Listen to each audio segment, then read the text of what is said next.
Death of a government clerk. In this story, Chekhov takes aim at the overtly hierarchical order of Russian society, where lowly workers and clerks often endure humiliating and ingratiating discomforts to avoid displeasing superiors. This story is also known as the death of a civil servant.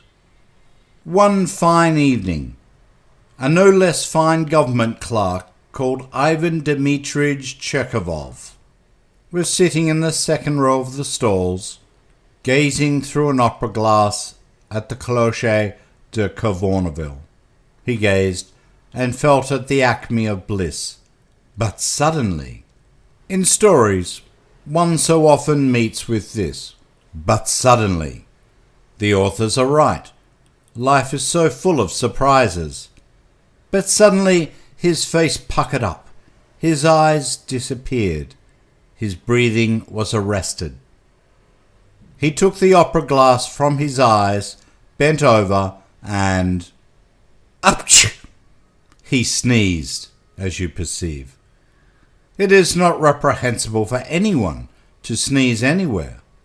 Peasants sneeze, and so do police superintendents, and sometimes even privy councillors. All men sneeze.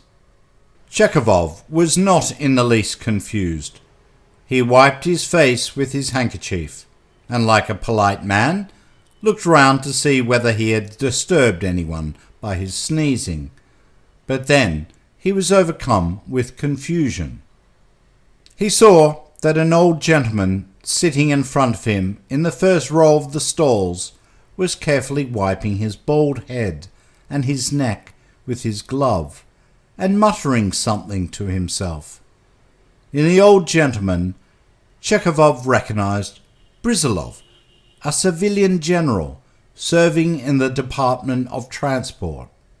I have spattered him, thought Chekhov.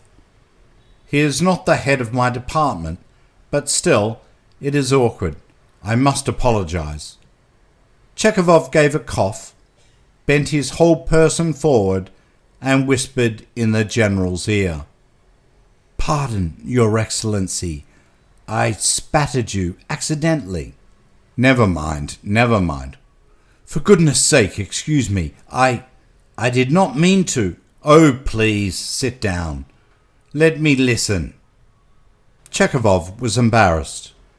He smiled stupidly and fell to gazing at the stage. He gazed at it, but was no longer feeling bliss. He began to be troubled by uneasiness. In the interval, he went up to Brizzhalov, walked beside him, and, overcoming his shyness, muttered, I spattered you, Your Excellency. Forgive me. You see, I didn't do it to... Oh, that's enough. I'd forgotten it. And you keep on about it, said the general, moving his lower lip impatiently. He has forgotten, but there is a fiendish light in his eye, thought Chekhov, looking suspiciously at the general. And he doesn't want to talk. I ought to explain to him that I really didn't intend.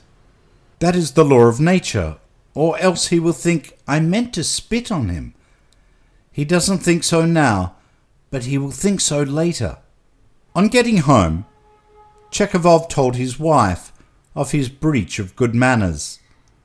It struck him that his wife took too frivolous a view of the incident.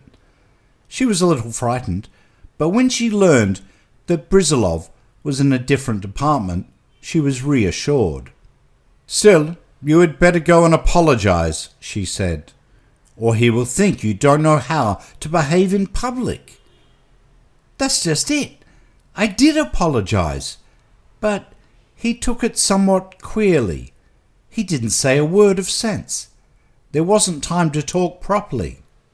Next day, Chekhov put on a new uniform, had his hair cut, and went to Brizzhalov's to explain. Going into the general's reception room, he saw a number of petitioners, and among them the general himself, who was beginning to interview them. After questioning several petitioners, the general raised his eyes and looked at Tchervyakov. "Yesterday, at the Arcadia, if you recollect, Your Excellency," the latter began, "I sneezed and accidentally spattered What nonsense! It's beyond anything. What can I do for you?" said the general, addressing the next petitioner. "He won't speak," thought Tchervyakov, turning pale. "That means that he is angry. No, it can't be left like this. I will explain to him." When the general had finished his conversation with the last of the petitioners and was turning towards his inner apartments, Tchervyakov took a step towards him and muttered, "Your Excellency, if I venture to trouble Your Excellency, it is simply from a feeling, I may say of regret. It was not intentional. If you will graciously believe me." The general made a lachrymose face and waved his hand. "Why, you are simply making fun of me, sir," he said as he closed the door behind him. "Where's the making fun in it?" thought Tchervyakov. "There is nothing of the sort. He is a general, but he can't understand. If that is how it is, I am not going to apologise to that fanfaron any more. The devil take him. I'll write a letter to him, but I won't go. By Jove, I won't." So thought Tchervyakov as he walked home. He did not write a letter to the general. He pondered and could not make up that letter. He had to go next day to explain in person. "I ventured to disturb Your Excellency yesterday," he muttered, when the general lifted inquiring eyes upon him. Not to make fun, as you were pleased to say. I was apologizing for having spattered you in sneezing, and I did not dream of making fun of you." "Should I dare to make fun of you? If we should take to making fun, then there would be no respect for persons. There would be—" "Be off!" yelled the general, turning suddenly purple and shaking all over. "What?" asked Tchervyakov in a whisper, turning numb with horror. "Be off!" repeated the general, stamping. Something seemed to give way in Tchervyakov stomach. Seeing nothing and hearing nothing, he reeled to the door, went out into the street, and went staggering along. Reaching home mechanically, without taking off his uniform, he lay down on the sofa and died. The end.